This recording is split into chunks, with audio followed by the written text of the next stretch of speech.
Look around you right now. You see people all over the place. They're smiling, they're talking, they're interacting. You can see a group of women, they're gossiping. You can see a group of men, they're talking to each other about business, or they're talking to each other about these ideas of things. But behind that, all these women, they gossip behind their backs. When they smile and they laugh with each other and they talk about how much they love each other and they compliment each other, they don't actually mean it. You know, they're lying. When you see these men talking about something, they have these things thinking in the back of their brains. They're looking at each other's body language. They're trying to appear as more powerful in the group. You can see it all over the place in different interactions in society. I used to work in a cafe, and these groups of women would always argue with each other over who was going to pay. They're purporting this facade of magnanimity, but in reality, it's about power. Everywhere you look around, people have a mask on, and it's fake, it's inauthentic, and it shows different motives to what you actually want.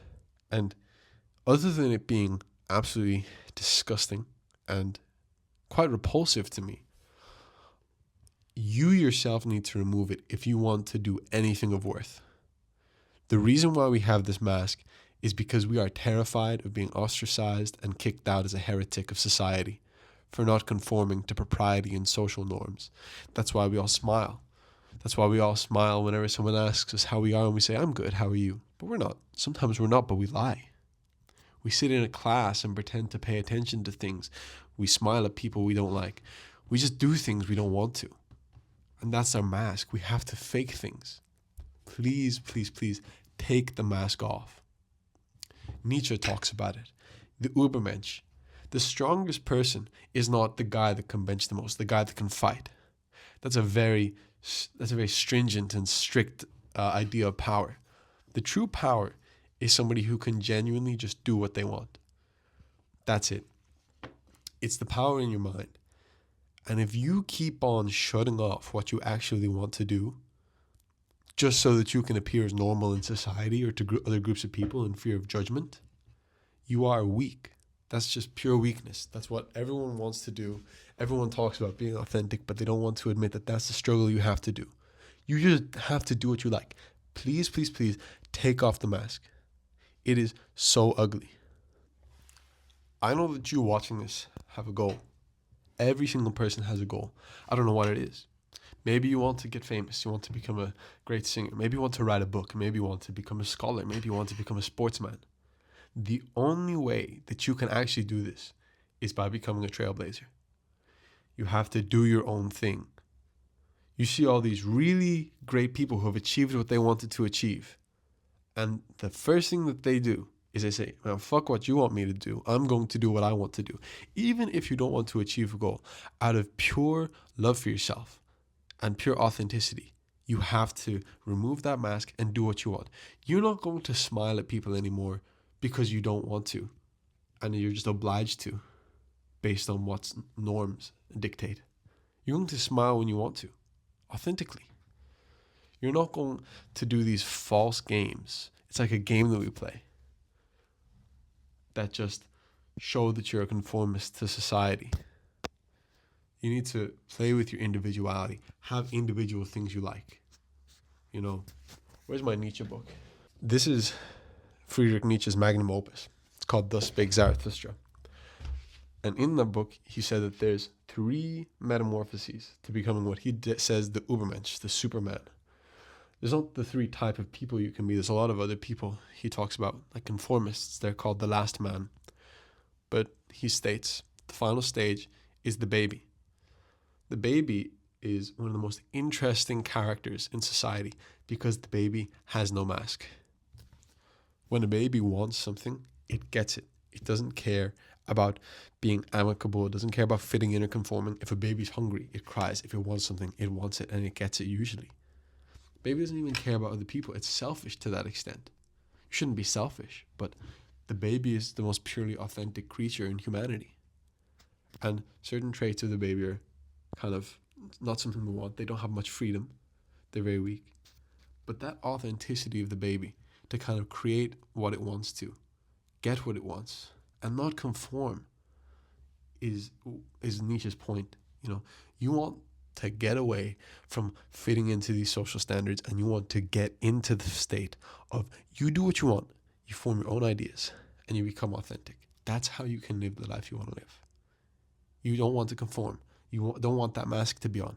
That mask is on because you're terrified of people judging you, and you're terrified of being ostracized. You need to take that risk to do what you want to do. Nobody's happy with being a conformist. You might be comfortable, but you're not happy with it. People talk about it in all different types of books. Dostoevsky even references it to some extent. He doesn't talk about the Ubermensch, but he certainly doesn't think about acquiescing to social norms. I can talk to you about a bunch of characters. Prince Mishkin, he doesn't conform. He doesn't have that mask on. He has that authentic love, and everyone thinks he's an idiot, but he still does what he wants to. Alyosha does the same thing in Brothers Karamazov. Who else can I think of? Let me look at books I've read. Yeah, Meursault from The Stranger. He's a non-conformist. He doesn't have that mask on. Antoine from Nausea by Jean-Paul Sartre. He does the exact same thing. The key to becoming and developing what you want to be is to first remove these proprieties that you follow, these norms that you follow, the mask that you have on. That's kind of my entire point of the video. I want to talk about books right now. This is the book section of the video. Right now, I'm about to finish No Country for Old Men by Cormac McCarthy. I don't really like it that much. I'm also watching the movie right now. I get to the part where the most random thing happens. I don't want to spoil it, so I'm going to be very careful. But the Llewellyn and the hitchhiker go into the motel, and then the next scene happens, and you're like, wait, what the hell, bro? Cormac McCarthy is one of the weirdest authors I've ever read in my life. This is my first book that I read of his, Blood Meridian. Worst idea possible for that to be his first book. I think All the Pretty Little Horses is another book that everyone says you should start with, or The Road or something. I started with the most devastating book on your literary journey. I don't know what to think about. It's called The Nightmare Odyssey, right? Just random things happen. I don't understand half of it. I had to reread half of it. It's such an odd book, such a deep philosophical book as well. What I do usually when I read, so I usually have a big book. What am I holding this?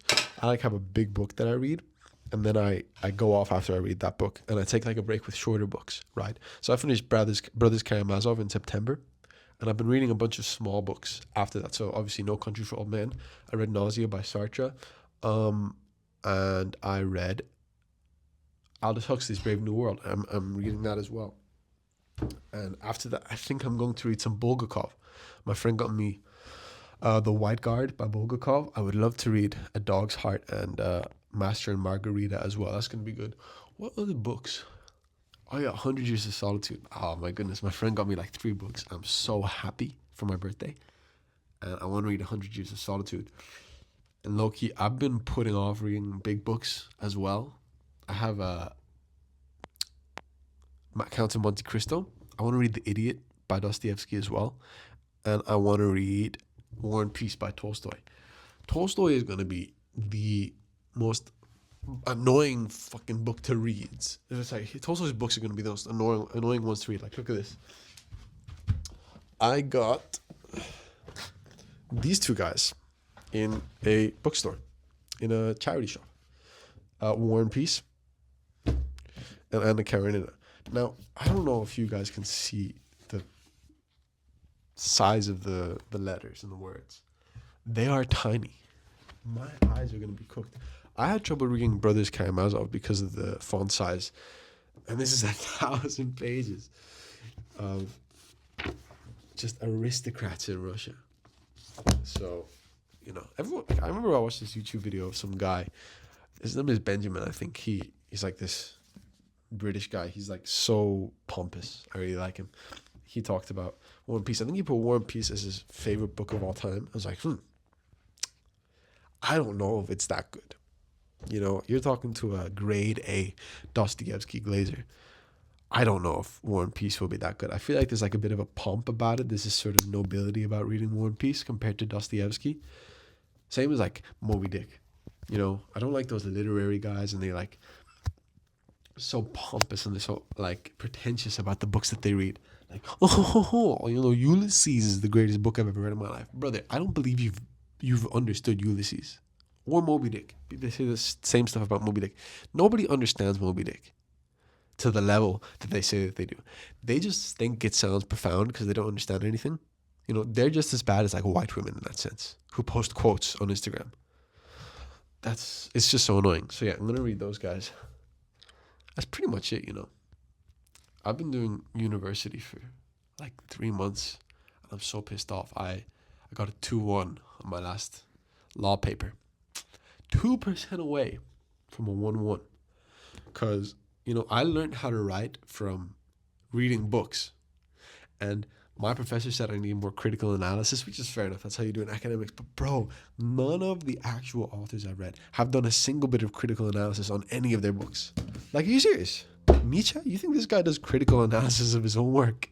He does critical analysis of everyone else except for him. Dostoevsky, he doesn't do critical analysis. Like, he doesn't critique his own point of view in the way that they say you should in academic papers.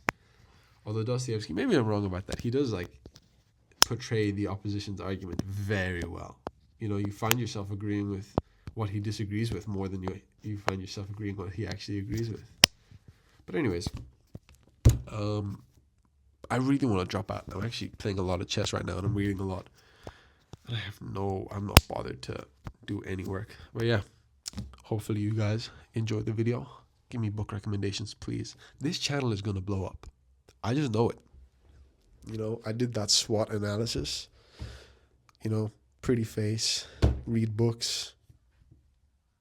Maybe I can make something work. You know, that's all social media cares about nowadays. So, subscribe, I guess. Is that what these famous YouTubers say? I really need to get better lighting. I just record videos in my room. Like, my desk is a mess. It's just fucking law books, Constitution. There's nothing in my room whatsoever. But yeah. Hopefully you guys like the video. I don't know how to be a YouTuber.